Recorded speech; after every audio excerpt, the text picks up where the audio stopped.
And now I bring you to the story that really moves my heart the most.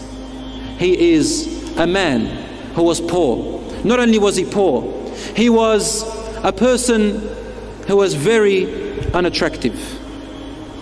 In fact, the ulama or the Sahabas used to describe him as hideous. Hideous. If a person looks at him, just wants to look away. So this man, Allah created him this way. Poor, no status in society, and hideous. And even his name was ugly.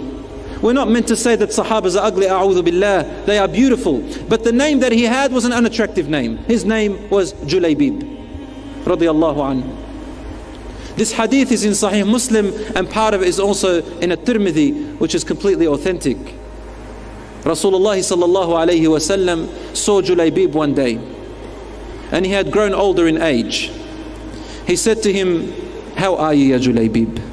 That was such the case of Rasulullah sallallahu alayhi wa sallam. "How are you, ya Julaybib?" And Julaybib said, "Ya Rasulullah, do you think the only woman I'll get is in Jannah in Hur al-Ain, insha'Allah?"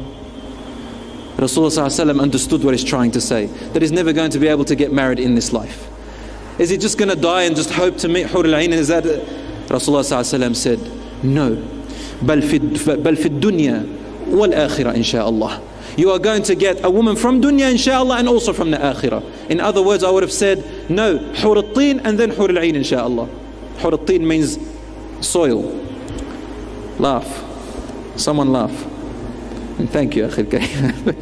So Rasulullah ﷺ said, "Ya Julaybib, go to so and so a house and ask, they have a daughter."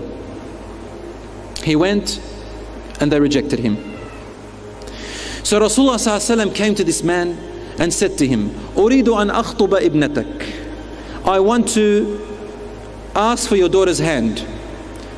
He said, "Allahu Akbar, Rasulullah, what beautiful news this is that makes the eyes enlighten and the heart, subhanallah." Rasulullah ﷺ, no, it's not for me. He said, "Who for then?" He said, "For Julaybib." And suddenly his smile turned into a frown, and he said, "Let me ask her mother." So he went home and said, "Rasulullah has asked for our daughter." She said, "Allahu Akbar, what great honor, what brings comfort to the eyes and to the heart." And he said, no, not for Rasulullah. She said, "Who for?" He said, "For Julaybib." And then the mother said, "Subhanallah, we had better men than him coming and asking for our daughter and we rejected him. We had greater families asking for her and we refused them. And now the lowest of the low in society and the most hideous, we have to give our daughter to him? No, please." Their daughter was in the background inside listening. So she came out and said, "What is this that I hear, Mum and Dad? Rasulullah sallallahu alayhi wa sallam is on behalf of another man proposing that man to me, and you say no to Rasulullah? Wallahi, I will not refuse the request of Rasulullah, and Julaybib is the only man I will marry." Allahu Akbar. When the news came to Julaybib, he was rejoiceful, mashallah. And Rasulullah sallallahu alayhi wa sallam got the companions to look after him and donate so that he can get married. Time passed and there was one of the battles. Then Julaybib was among the people who went into that battle. Rasulullah sallallahu alayhi wa sallam was there, and the battle, alhamdulillah, was victorious to the Muslims. And then he went out as he usually does and looks among the Sahaba. There were great Sahabas who had died, and he's asking, everybody's asking, "Where's my uncle? Where's my brother? Where's my son? Where's my so-and-so?" But Rasulullah sallallahu alayhi wa sallam was asking one question: "Ayna Julaybib?" Where is my Julaybib? And everybody would say, "We don't know, Ya Rasulullah." Nobody cares about Julaybib. Only Rasulullah sallallahu alayhi wa sallam cares about Julaybib. "Where is my Julaybib?" Everyone is saying, "I don't know, Ya Rasulullah." And they'll say, "Ya Rasulullah, have you seen my uncle?" He said, "No." "But have you seen my Julaybib?" And they say, No, we don't know anything about him." So he went looking for him. And amidst the dead people, he finally found Julaybib radiyallahu anhu, dead on the ground. And around him, as a circle, there were 7 of the enemies dead around him. And Rasulullah sallallahu alaihi wasallam, when he saw this image, he stared at him and his eyes flowed with tears. He said, "قتل 7 من المشركين وقتل قتل سبعة من المشركين وقتل. He killed 7 of the enemies of Islam and then he was killed. جليبيب مني وأنا منه. Julaybib is of me and I am of him. Julaybib is of me, and he repeated it 3 times. Julaybib is of me, he's one of my family, and I am one of his family.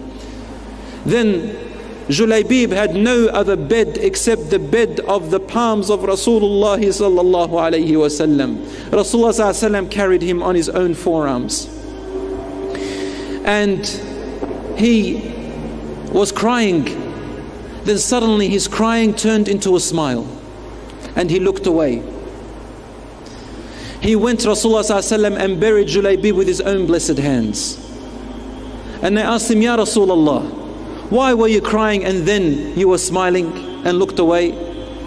He said, I was crying for the loss of my dear family member Julaybib. No one cared about him but me. And then Allah showed me his place in Jannah. I saw his soul in Jannah, and there was one of his wives from the Hur al-Ain running towards him. So I smiled that he finally got his wife which he wanted in Jannah. And as she was running, the heel of her legs showed, so I turned away. I have no right to look at the wife of Julaybib.